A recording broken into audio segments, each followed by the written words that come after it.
بسم اللہ الرحمن الرحیم۔ السلام علیکم دوستو، میرا نام ہے اشفاق احمد عباسی اور آپ دیکھ رہے ہیں ہمارا یوٹیوب چینل جانیے ود اشفاق عباسی۔ آج 3 موضوعات پر میں آپ سے ہم کلام ہوں گا انشاءاللہ، جس میں ایک ارشد شریف صاحب کی شہادت کے حوالے سے بات کریں گے ہم، اور دوسرا جنرل قمر جاوید باجوہ کے حوالے سے بات کریں گے، اور تیسرے نواز شریف کے حوالے سے بات کریں گے۔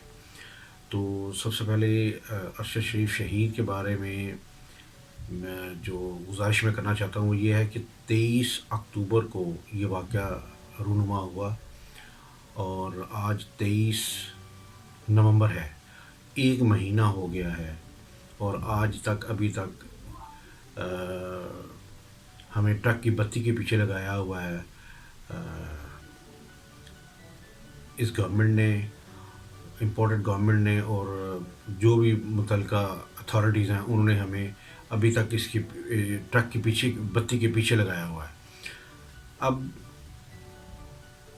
آج کی جو پیش رفت ہے وہ یہ ہے کہ صحافی یونین نے ایک اپنا اپلیکیشن جمع کروائی ہے چیف جسٹس سپریم کورٹ کے کو کہ وہ اس پر سو موٹو ایکشن لیں۔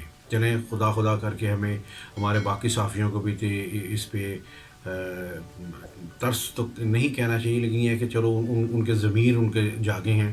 لیکن اس پہ میں ایک خراج تحسین جو پیش کرنا چاہتا ہوں، عمران ریاض خان، وقار ملک اور حیدر مہدی، اور اس طرح کے جتنے لوگ ہیں جیسے سمیع ابراہیم ہیں، ان لوگوں نے ہم پورا 1 ماہ ہو گیا ہے اپنی ہر ویلاگ میں یہ لوگ ارشد شریف بھائی شہید کے لیے جو ہے وہ اپنا آواز اٹھا رہے ہیں۔ اب اس میں جو ایک دو چیزوں کی پیش رفت ہوئی ہے وہ بھی میں آپ سے ڈسکس کرنا چاہتا ہوں کہ جو تسنیم حیدر، جس کا جو نام اس کا ایکچوئل نام ہے وہ ہے اکرم، تسنیم حیدر کو نے بتایا ہے اپنے اس میں کہ وقار اور خرم جو ہیں یہ ان کے اپنے آدمی ہیں، جو کہ ناصر بٹ نے اس کو بتایا تھا کہ یہ وہ لوگ ہیں جو کہ ابھی تک کسی انویسٹیگیشن میں نہیں آئے ابھی تک، اور اپنے آپ کو آپ یہ سمجھ کو کیموفلاج کیا ہوا انہوں نے۔ لیکن اب یہ ہے کہ اپنا ناصر بٹ کے بقول وقار اور خرم جو ہیں، جو 2 چشمدید گواہ ہیں، بھائی ہیں، یہ ابھی تک کسی انویسٹیگیشن میں نہیں آئے۔ ایون جو پاکستان کی طرف سے 2 لوگوں کی انویسٹیگیشن ٹیم گئی تھی، اس پر بھی انہوں نے ان کو ایکسیس نہیں دی۔ اس سے آپ اندازہ کر لیں کہ کون سے طاقتور حلقے ہیں جو کہ نہیں چاہتے کہ اس کی انویسٹیگیشن ہو۔ اب یہ روز روشن کی طرح عیاں ہو گیا ہے کہ ارشد شریف شہید کو ٹارگیٹڈ مرڈر کیا گیا ان کا، اور اللہ تعالیٰ ان کے درجات بلند فرمائے، اور ان کو شہداء کی جو احادیث سے ہمیں رہنمائی ملتی ہے وہ پورا مقام اللہ تعالیٰ ان کو عطا فرمائے۔ دوسرے آتے ہیں کہ اچھا، اس میں ایک اور میں بات کرتا چلا جاؤں، جو کہ ناصر بٹ وغیرہ کیوں لوگ یہ ماننا چاہتے تھے، کہ جو میری ایک اپنی انفارمیشن کے ذرائع نے بتائی ہے وہ یہ ہے کہ ارشد شریف ایک بہت ہی امپورٹنٹ ڈاکومنٹری پہ کام کر رہے تھے جس کا نام تھا بیہائنڈ دی کلوز ڈورس، جو کہ BBC کے ساتھ مل کے یہ ایک ڈاکومنٹری بنا رہے تھے، جو کہ مبینہ طور پر کہا جاتا ہے کہ نواز شریف اور ان کی فیملی کی کرپشن کو جو ہے وہ ہائی لائٹ کرنا اصل مقصد تھا۔ اب کہا جاتا ہے کہ دنیا میں 7 بر اعظم ہیں،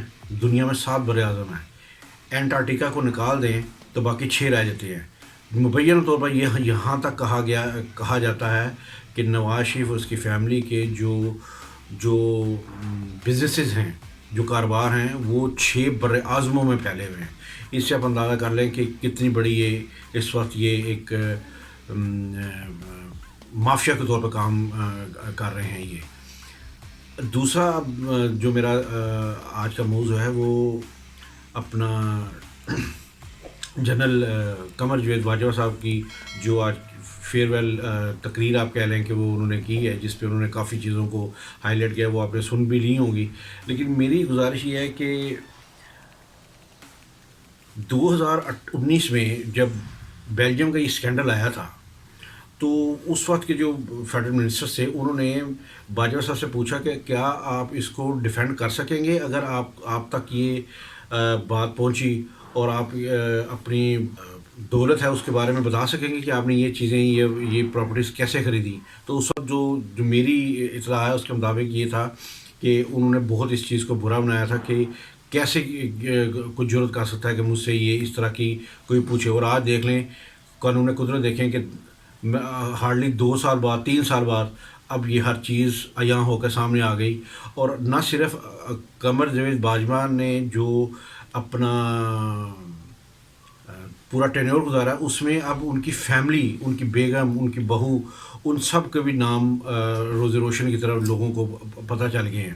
اب وہ الگ بات ہے کہ اسکینڈل بریک کیسے ہوا، اس کے پیچھے کیا محرکات تھے، کیا اس کے پیچھے پی ڈی ایم تھی، پی ایم ایل این تھی، کون تھا جو کہ اس اسکینڈل کو اپنا جنہوں نے بریک کروایا. مبینہ طور پر جو چیزیں سامنے آ رہی ہیں. لیکن اب یہ دیکھیں کہ قمر جاوید باجوہ صاحب کی جو ان کی ایک پوری ایک ریپو بنی ہوئی تھی وہ تو اپنا جملہ ایک تلخ ہے لیکن ٹگا ٹوکری ہو گئی ہے. اور اپنی آخری دنوں میں یہ سارا ہو گیا. اور کوئی بھی اس بات پہ یہ نہیں کہہ رہا کہ اپنا وہ جو اسکینڈل بریک ہوا ہے وہ کوئی جھوٹ ہے یا وہ غلط ہے. اس پہ نہیں، یہ اس بات پہ بات کی جا رہی ہے کہ کیا یہ بریک کیسے ہوا ہے، یہ لیک کیسے ہوئی ہے، یہ انفارمیشن لیک کیسے ہوئی. اس پہ فوکس ہے، نہ کہ اس چیز پہ فوکس ہے کہ اپنا یہ غلط ہے یا جھوٹی ہے. کوئی اس پہ نہیں کر رہا. اور اس کے ساتھ ساتھ یہ دیکھیں کہ 29 تاریخ کو حضرت نے ریٹائر ہو جانا ہے. اور اس ریٹائرمنٹ کے لیے پورے ملک کو آپ یہ سمجھ لیں کہ یرغمال بنایا ہوا ہے کہ کون سا نیا جو چیف ہوگا وہ آئے گا. 22ویں گریڈ کا افسر ہے، دیکھا جائے 22ویں گریڈ کا افسر ہے. اور اپنا سیکٹری داخلہ کے انڈر وہ اس کی ایک طرح کی وہ رپورٹنگ ہے. لیکن پوری دنیا ہم پر جگ ہنسائی ہو رہی ہے ہم پر کہ ہمارے چیف کا لگنا ہے اور پورا ہمارا ملک جو ہے وہ بالکل سٹک ہو کے رہ گیا ہے. نہ کوئی اکنامک ایکٹیویٹی ہو رہی ہے، نہ کوئی سوشل ایکٹیویٹی ہو رہی ہے، نہ کوئی پولیٹیکل ایکٹیویٹی ہو رہی ہے. ہر چیز سکویز ہو کے بیٹھ گئی ہے اور دنیا ہم پر ہنس رہی ہے. اب دیکھیں امریکہ کا چیف اگر آتا ہے جاتا ہے کسی کو پتہ ہی نہیں ہے. انڈیا کا کوئی چیف آتا ہے جاتا ہے کسی کو پتہ نہیں ہے. ایران کا، کسی بھی دنیا کے کسی ملک کا آپ لے لیں کہ لوگوں کو چیفس کا پتہ ہی نہیں ہے. لیکن پاکستان ہے جس کے چیف نے کہ آنے کا، جانے کا، اٹھنے کا، بیٹھنے کا، ہر چیز کا اس کے اوپر ہم اپنا وہ اپنے سر پہ بٹھا کے رکھتے ہیں. ایک چیف ہے، ایک روٹین کی تقرری ہے، اس کو ہمیں روٹین میں ہی لینا چاہیے. لیکن ہم اس کو جب اتنا پروٹوکول دیتے ہیں تو وہ ہم زمین کا خدا بنا دیتے ہیں اس کو. تو اس لیے میرا گزارش یہ ہے کہ جو بھی 6 لوگوں میں سے جو بھی میرٹ پہ آئے، کیونکہ میرٹوکریسی کو ہم نے ہمیشہ پس پش ڈالا ہے. اور اپنی یہ میرا بندہ آ جائے، زرداری کہتا ہے میرا بندہ آ جائے، نواز شریف کہتا ہے میرا بندہ آ جائے، شہباز شریف کہتا ہے میرا بندہ، عمران خان کہتا ہے میرا بندہ. لیکن بندہ وہ ہو جو کہ ملک کے لیے اصل اثاثہ ہو، ملک کے لیے اثاثہ ہو، نہ کہ میرا اور تیرا بندے کا ایک راگ الاپا جا رہا ہو. اس کے بعد تیسرے نمبر پہ میں نواز شریف صاحب کے حوالے سے یہ بات کرنا چاہ رہا ہوں کہ اب وہ ماشاءاللہ اپنا یورپ کے ٹور پہ گئے ہیں. اب اس میں جو اپنا کنسپیریسیز چل رہی ہیں ان میں 3-4 چیزیں میں آپ سے شیئر کروں گا. ایک تو یہ کہ لوگ کہہ رہے ہیں جی کہ ان کا شاید 2 دفعہ ویزا ریجیکٹ ہو گیا تھا تو اس لیے وہ ایک دفعہ ایگزٹ لینا چاہ رہے تھے اور اس کے بعد دوبارہ انگلینڈ میں واپس آئیں گے لندن میں. دوسرا یہ ہے کہ جو کہ زیادہ اپنا اتھینٹک لگتی ہے وہ یہ ہے کہ نواز شریف ود فیملی جو گئے ہیں وہ اب ایک نئی لوکیشن، نئی ایک ڈائنیسٹی اپنی تلاش کرنے گئے ہیں جہاں پر وہ اپنی فیملی کے ساتھ رہ سکے، کیونکہ لندن میں لوگوں نے ان کا جینا آرام کر دیا ہے.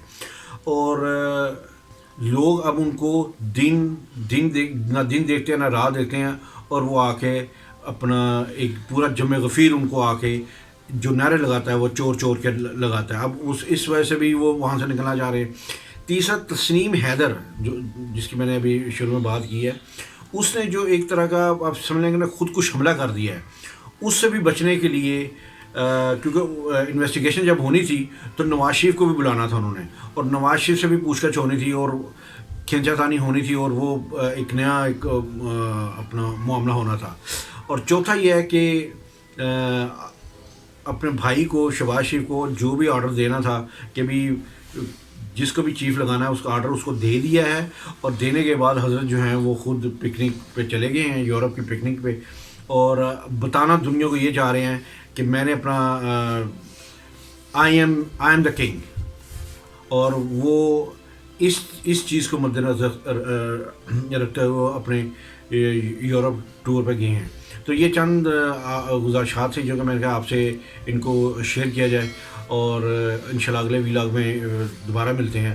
السلام علیکم ورحمۃ اللہ وبرکاتہ.